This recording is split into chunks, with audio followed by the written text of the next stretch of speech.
मार्केटमा इन्ट्री गर्नुभन्दा पहिला रिस्क म्यानेजमेन्ट प्लानिङ कति इम्पोर्टेन्ट हुन्छ भन्ने कुरो र के गर्नुपर्छ भन्ने कुरो तपाईँलाई म आज बताउँछु है। मानौ तपाईँको क्यापिटल $1000 छ भने तपाईँले ट्रेडिङ गर्दाखेरि चाहिँ तपाईँले युज गर्ने भनेको त्यो $1000 को जम्मा 20% मात्रै हो। त्यो भनेको $200 र तपाईँले एउटा ट्रेड गर्दाखेरि तपाईँले रिस्क लिने भनेको जम्मा 1% हो।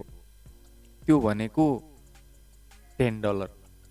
एउटा ट्रेड सेटअप गर्दा तपाईँले $10 चाहिँ रिस्क लिएर त्योभन्दा माथिको रिवार्ड चाहिँ प्लान गरेर ट्रेड सेटअप गर्नुपर्ने हुन्छ। र तपाईँले म्याक्सिमम एक दिनमा ट्रेड गर्ने भनेको 2टा ट्रेड मात्रै होला।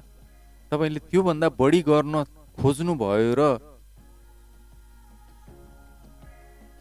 यदि तपाईँको फेभरमा गएन भने तपाईँले रिभेन्ज ट्रेड गर्न सुरु गर्नुहुन्छ, त्यो एकदम घातक हुन्छ।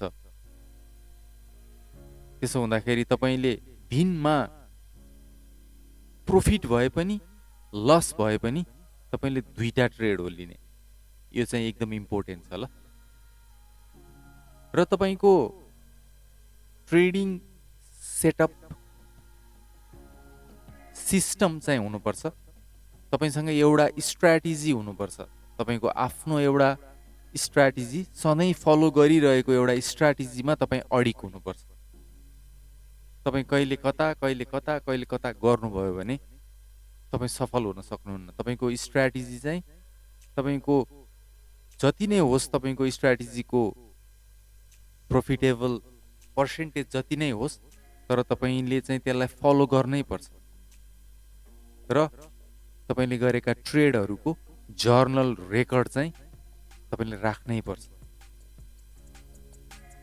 ल अन्तिममा छ रिस्क रिवार्ड।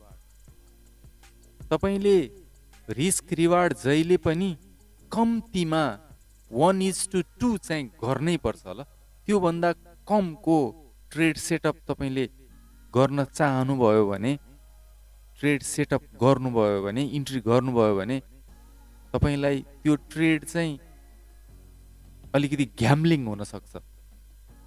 त्यसो हुँदा 1:2 भन्दा माथिका सेटअपहरू खोजेर मात्रै आफ्नो इन्ट्री राख्नुपर्छ ल। Thank you.